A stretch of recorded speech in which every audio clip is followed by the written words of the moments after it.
अबर साया फगन हो गया, उनको देखा जो चलते हुए,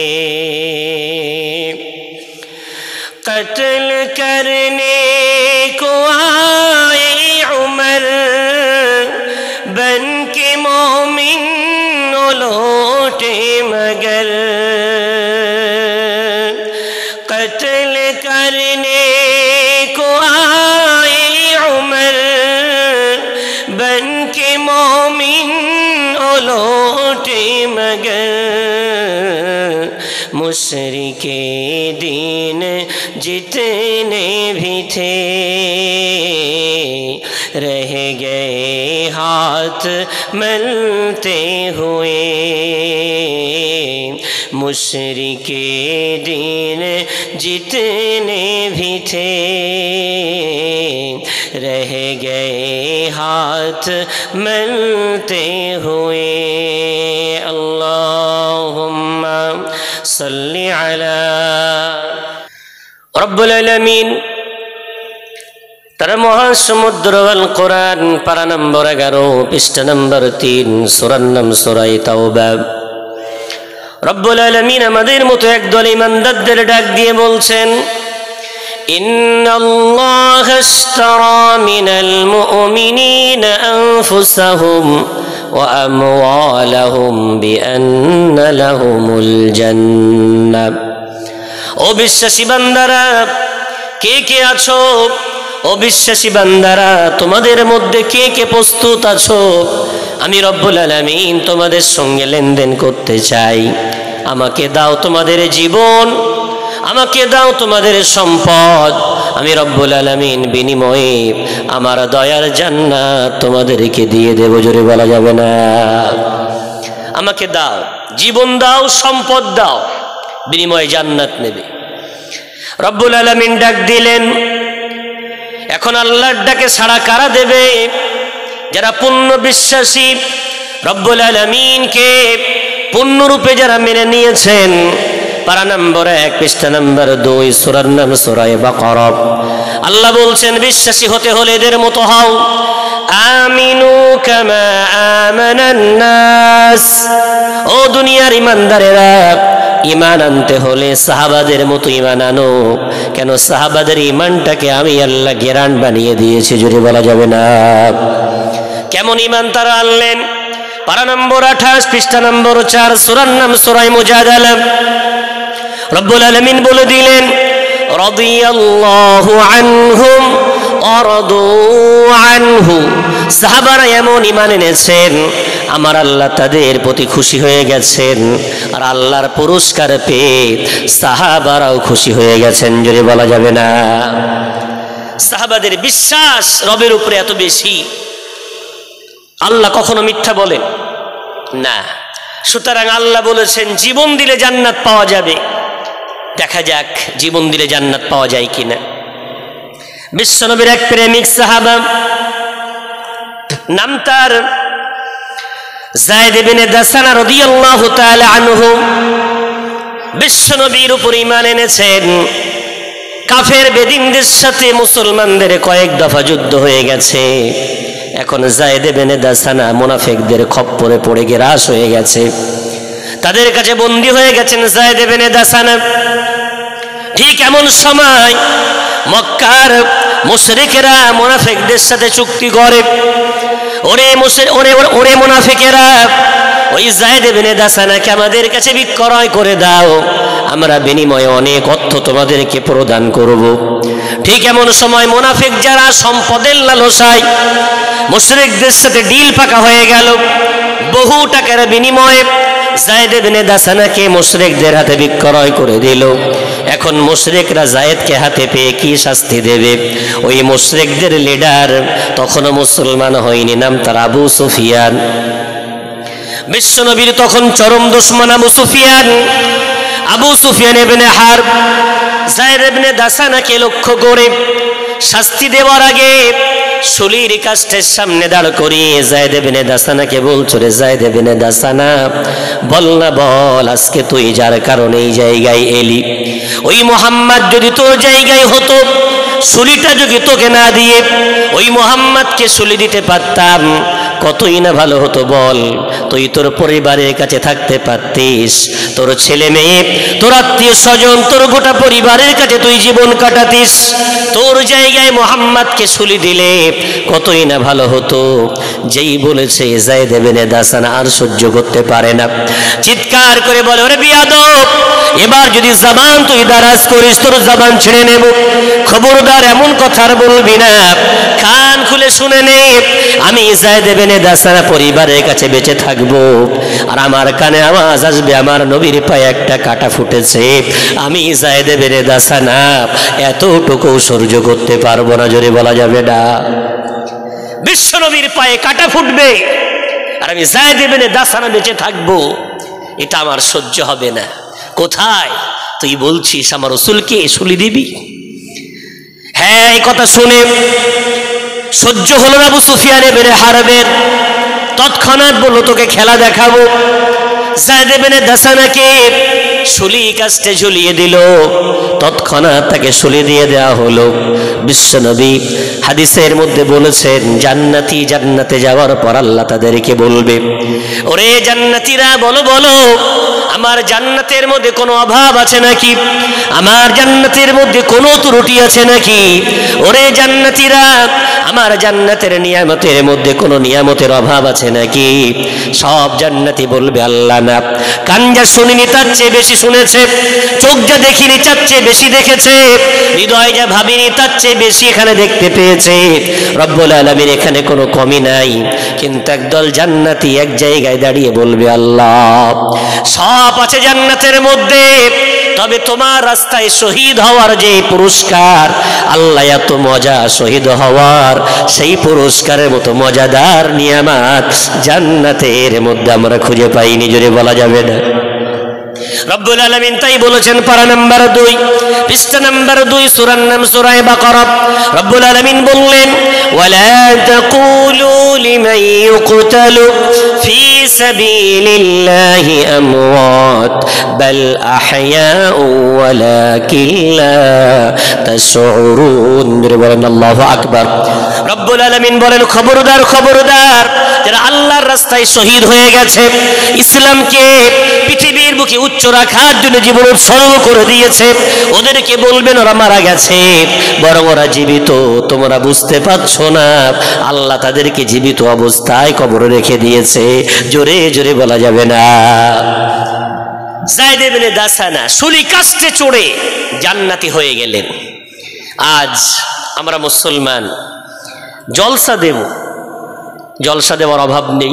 আপনারা বলতে পারেন, জলসা দিলে তো আপনাদের লাভ। কান বলছি, কখন এমন ভাববেন না, লাভ নয়, বিরাট লস। বক্তারা যে কটা মঞ্চে যায়, প্রত্যেকটা মঞ্চের হিসাব আপনাদের আমাদের দিতে হবে। সারা বছর কটা জলসা শোনেন? 10টা 15টা, আমাদের তো 250-300। প্রত্যেকটা মঞ্চের হিসাব আমাদের দেওয়া লাগবে। কেন উঠেছি, কেন গিয়েছিলাম, কি উদ্দেশ্যে গিয়েছিলাম, আপনাদের যে হিসাবটা আমাদের কঠিন।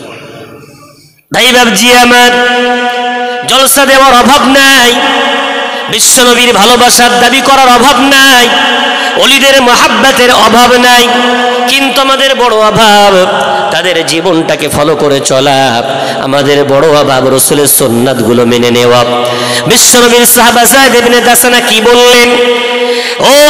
ও আবু সুফিয়ান, তুমি বললে বিশ্ব নবীকে শুলি দেবে, অনেক বড় কথা বললে, এমন কথা বললে জবান ছিঁড়ে নেব, রাসূলের পায়ে কাঁটা ফুটবে, আর আমি যায়েদ বেঁচে থাকবে এটাও সহ্য হবে না। তাদের মহাব্বত রাসূলের প্রতি এত বেশি, অথচ আজ আমরা সেই রাসূলের ভক্তের দাবিদার, আল্লাহর নেক বান্দাদের ভক্তের দাবিদার, আর আমার চোখের সামনে সেই বিশ্ব নবীর উপরে এত লাঞ্ছনা হচ্ছে, রাসূলের সুন্নাতকে অবজ্ঞা করা হচ্ছে, শরীয়তের মাথায় পা দিয়ে মারানো হচ্ছে, আমার কোনো ব্যথা লাগে না। আজ আমার সামনে বিশ্বনবীর চোখে খোঁচা দেওয়া হয়, আমার চোখের সামনে রাসূলের কলিজায় আঘাত আনা হয়, আমাদের কোনো কষ্ট হয় না, অথচ আমরা নির্বেদিধায় ইমানদার বলে বড় গর্বিত মনে করি। বিশ্বনবী সহিহ হাদিসে বলেছেন, পূর্বের বক্তা আলোচনা করছিলেন, আমি তখন প্রবেশ করেছি। বিশ্বনবী বলেছেন, কুররাতু আইনি ফিস সালাহ, উম্মত আমার চোখের শীতলতা লুকিয়ে আছে নামাজের মধ্যে। যদি বলা যাবে কোথায়? নামাজের মধ্যে আমার চোখের শীতলতা। একটা হাদিস যদি দেখাতে পারেন জলসা ছেড়ে দেব। রাসূল কোন হাদিসে বলেছেন, উম্মত জলসা দাও, আমার কলিজা ঠান্ডা হয়ে যাবে। রাসূল কোথাও বলেছেন, নবী দিবস দাও, আমি রাসূল খুশি হয়ে যাব। রাসূল কোথাও বলেছেন, বিরাট মাহফিল সাজাও, আমি রাসূল তোমাদের জন্য জান্নাতের সার্টিফিকেট দেব। একটা হাদিস খুঁজে পাবেন না। তবে রাসূল বলেছেন, উম্মত তুমি মায়ানমারে থাকো, তুমি আফগানিস্তানে থাকো, তুমি হিন্দুস্তানে থাকো, তুমি পাকিস্তানে থাকো, তুমি সৌদিতে থাকো, যেখানেই থাকো না কেন উম্মত নামাজ যদি আদায় করো, আমি রাসূল কথা দিলাম মদিনায় শুয়ে শুয়ে আমার চোখটা ঠান্ডা হয়ে যাবে। জোরে জোরে বলা যাবে না। যেখানেই দাঁড়িয়ে নামাজ পড়ো না কেন, আমি রাসূল আমার কলিজা ভিজে যাবে। তাহলে এই হাদিসের বিপরীত কিবার হয়? যারা নামাজ পড়ে না এরা দুনিয়ার কারোর চোখে নয়, বিশ্বনবী রাসূল কারীমের চোখে খোঁচা দেয়, বিশ্বনবীর চোখে আঘাত করে। কারা এরা? এরা অন্য কেউ নয়, আমার ঘরের সন্তান। বাপ তো মুখের দাড়ি দু মুষ্টি হয়ে গেছে, এক মুষ্টি ওয়াজিব তো দু মুষ্টি করে ফেলেছে। ছেলেটা বেনামাজি, মেয়েটা বেনামাজি, নিজের স্ত্রীটা বেনামাজি, পরিবারের সদস্যগুলো বেনামাজি, কোনো কষ্ট হয় না, সব আনন্দের সাথে চলছে, কোনো ব্যথা লাগে না, সব আনন্দের সাথে চলছে। নিজেই নামাজি, বিরাট নিজেকে বিরাট বড় কিছু মনে করে। ও ভাই বাপ, যেই নামাজ জান্নাতে নিয়ে যাবে না জাহান্নামে নিয়ে যাবে। পারা নম্বর 28, পৃষ্ঠা নম্বর 19, সূরার নাম সূরা তাহরিমের মধ্যে আল্লাহ বললেন, ইয়া আইয়ুহাল্লাযীনা আমানু কু আনফুসাকুম ওয়া আহলিকুম নারা। যদি বলেন একটু আল্লাহু আকবার। ও বিশ্বাসী বান্দা বান্দিরা, আমি রব্বুল আলামিন তোমাদেরকে আহ্বান করে ডাক দিয়ে বললাম, নিজে বাঁচো এবং পরিবারকে জাহান্নামের আগুন থেকে বাঁচাও। কারণটা জাহান্নামের ইন্ধন হলো পাথর এবং মানব জাতি। ওই জাহান্নামের ইন্ধন যেন তোমরা হতে যেও না, জাহান্নামের ইন্ধন হতে যেও না। তাহলে বিশ্বনবীর চোখে খোঁচা দেয় আমার সমাজের ছেলেরা, আমার সমাজের মেয়েরা, আমার পরিবারের সদস্যরা। তাহলে আমি কি বিশ্বনবীর ওই সাহাবা যায়েদ ইবনে দাসানার মতো বিশ্বনবীকে ভালোবাসতে পারলাম না? কি বলেছিলেন? রাসূলের পায়ে কাটা ফুটবে আর আমি বেঁচে থাকবো এমন খবরদার তুমি বলবেন, আমি সহ্য করতে পারবো না। নির্বিদ্বিধায় বেঁচে আছি, রাসূলের চোখে রাত দিন খোঁচা দেওয়া হচ্ছে। কারা দিচ্ছে? এই মুসলমান নামধারী, ইমানদার নামধারী রাসূলের চোখে খোঁচা দেয়, কলিজায় আঘাত করে। বিশ্বনবী হাবিবুল্লাহ জনাবে মুহাম্মদুর রাসূলুল্লাহ সাল্লাল্লাহু আলাইহি ওয়াসাল্লাম মধুর জবানে বললেন, কুল্লু উম্মতি ইয়াদখুলুনাল জান্নাতা ইল্লা মান আবা। আমার প্রত্যেকটা উম্মত জান্নাতি জান্নাতি জান্নাতি, তবে তারা নয় যারা জান্নাতে যেতে অস্বীকার করে।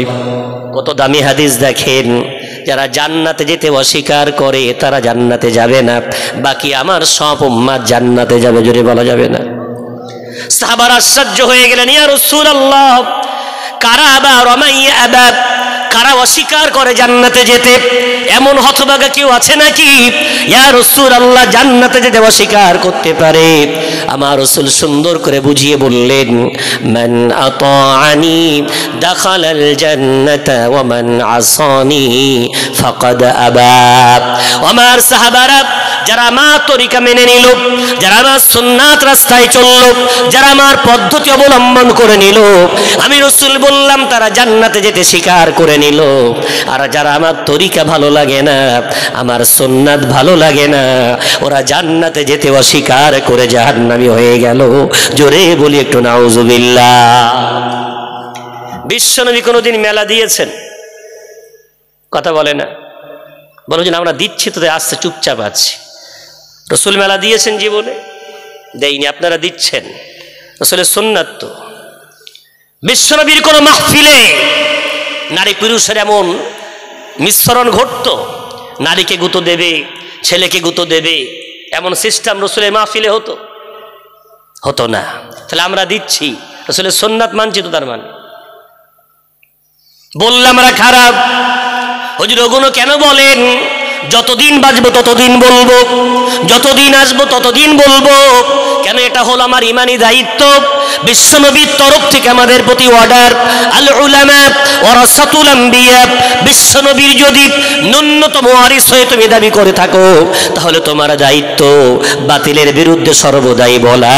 কে তোমাকে দাওয়াত করলো, কে তোমাকে দাওয়াত করলো না, কে তোমাকে আনলো, কে তোমাকে আনলো না, কোনো পরোয়া নাই। তুমি বলে যাও, বলে যাও।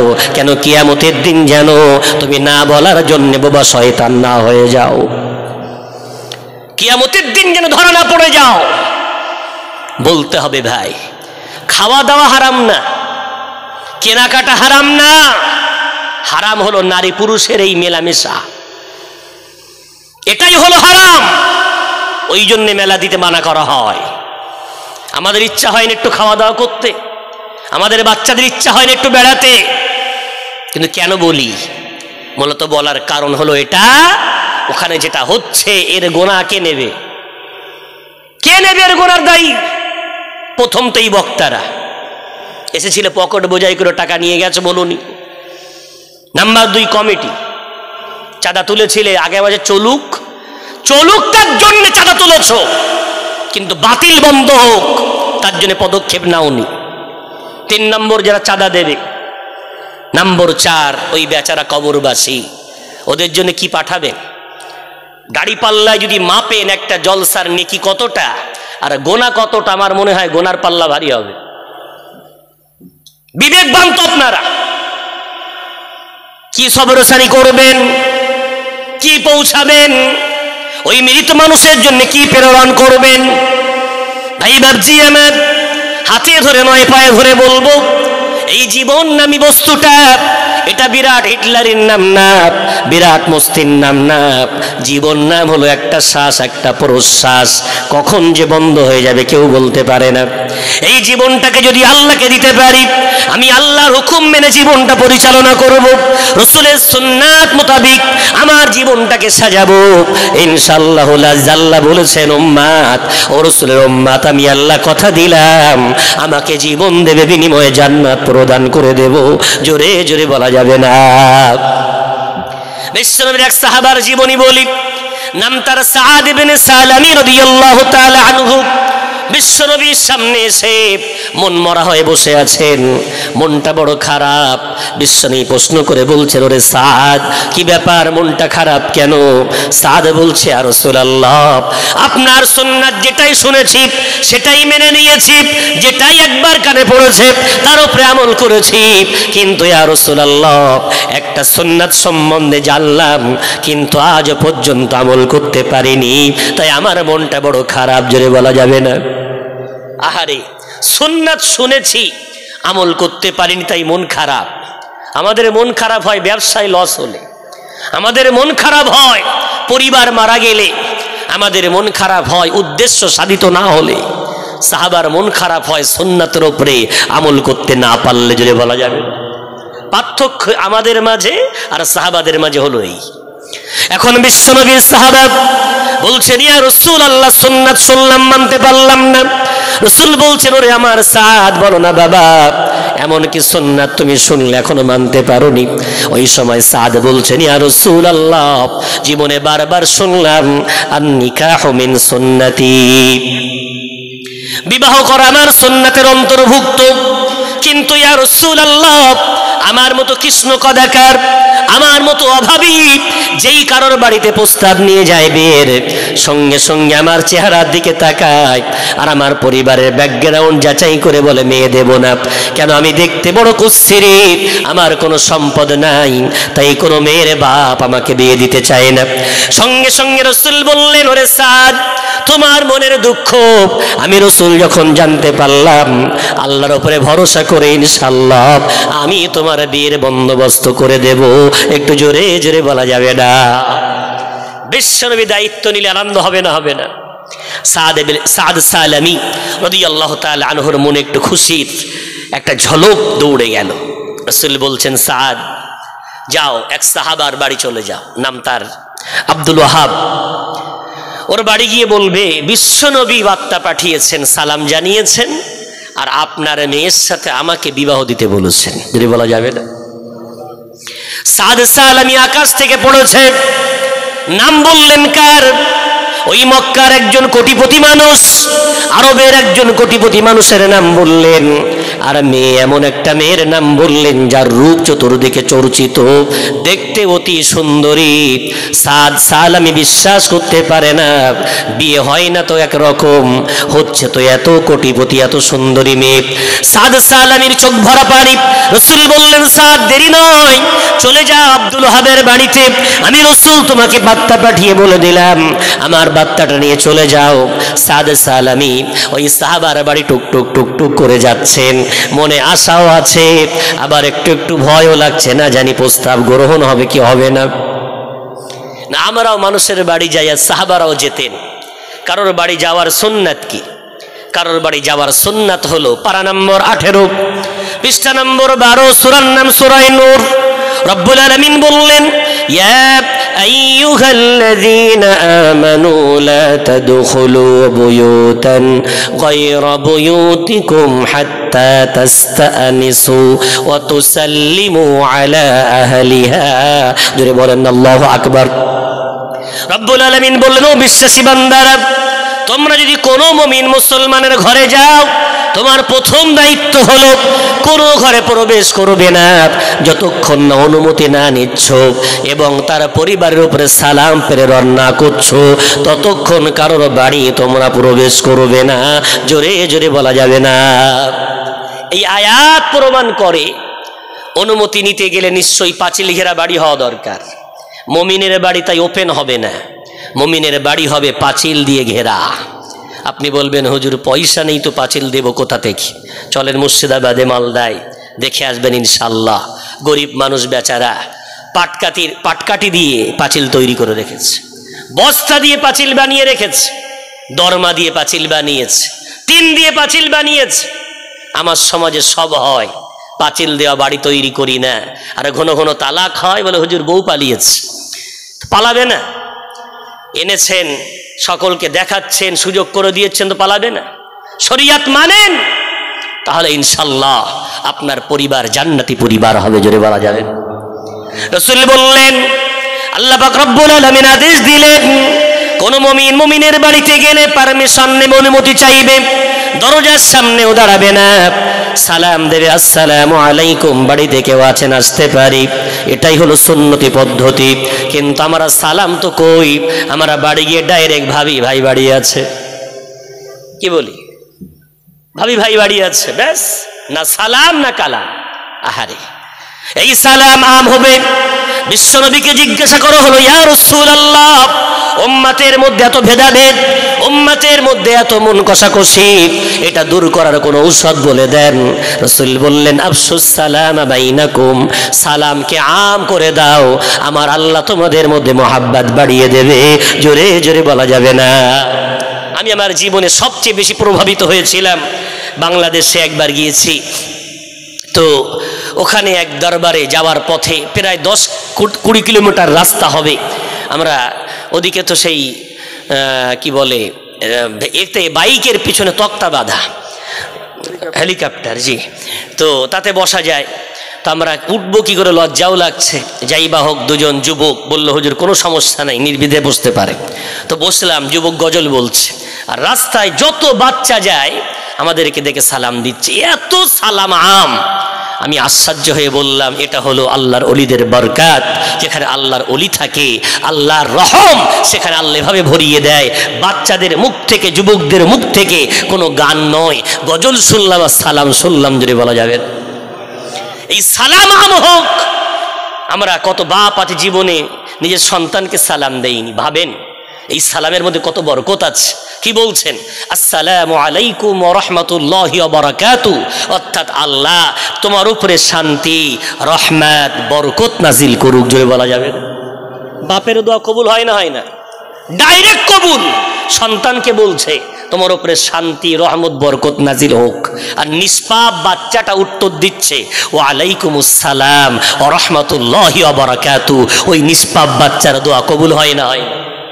মুসিবতের শেষ নেই, রোগের কি বলে কুল কিনারা নেই। ঘরে ঘরে মুসিবত, ঘরে ঘরে এত বিপদ দূর করার ঔষধ এই সালাম। আম করে দেন, স্ত্রীকে সালাম দেন, স্ত্রী আপনাকে দিক, বাচ্চাকে সালাম দেন, বাচ্চা আপনাকে দিক, ঘরে ঘরে সালাম আম হোক, দেখবে শান্তি বেড়ে যাচ্ছে।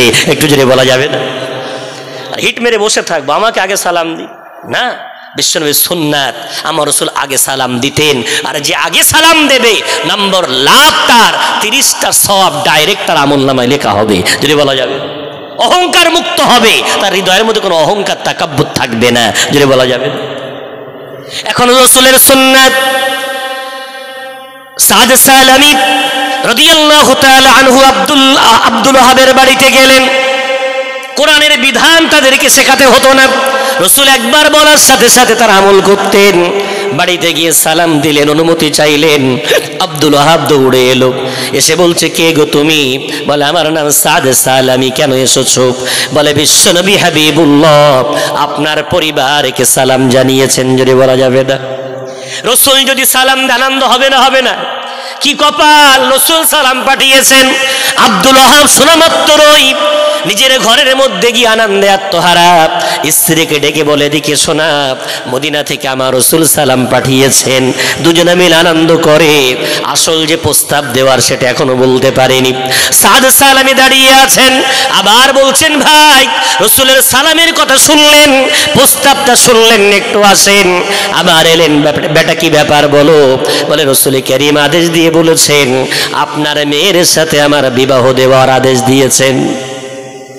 এখন সাহাবারা মুনাফিক হতেন না। যদি বলা যাবে, আমাদের মধ্যে দ্বিচারিতা আছে। আমরা কি করি? ইমাম সাহেবের সামনে আসসালামু আলাইকুম, হুজুর আপনি তো খুব ভালো মানুষ, আর যেই পিছনে চলে গেছে এই হুজুরটা আসার পরে না আমার সমাজের সব শেষ। এর নাম মুনাফিকি। হুজুরের প্রতি ক্ষোভ থাকলে সামনাসামনি বলে।